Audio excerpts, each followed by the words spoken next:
estimated 2,000 delegates from across Africa gathered in Nigeria's commercial capital of Lagos for the second edition of the African Real Estate Conference. Now, the forum aims to bridge investment gaps and uphold standards in Africa's real estate market. CGTN's Kelechi Emekalam was there and brings us this report. Classic and modern structures lace the Lagos city skyline.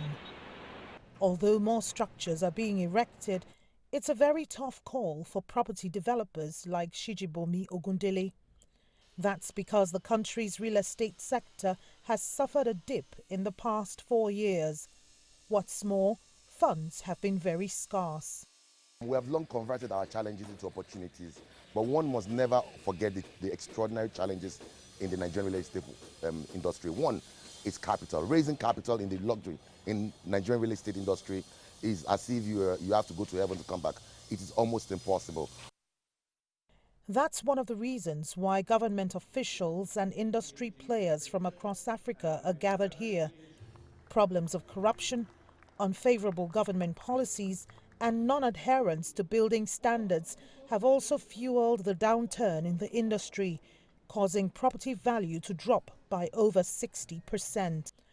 All of these are dissuading foreign investors from the African markets. I think one of the biggest issues is funding for real estate in Africa, specifically from an equity perspective, to get investors to invest in real estate on a long-term basis.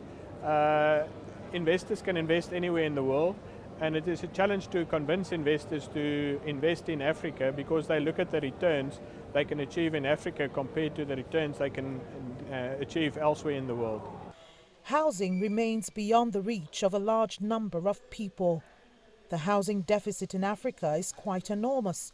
For example, Nigeria and Kenya's housing shortfall stand at 17 million and 2 million housing units respectively, and urgent plans need to be made to bridge that gap. So I think it's critical for the mortgage market in Nigeria to develop even further, to enable those people to afford housing specifically. And then obviously I think government should make it some tax advantages for people to acquire their own houses, and by that way I think one will go a long way in making progress with the housing problem. Experts here are pushing for proper legislations and regulations on housing policies and better financing structures to enable the sector thrive and contribute significantly to growth and development. Kelechi Emekalam, CGTN, Lagos, Nigeria.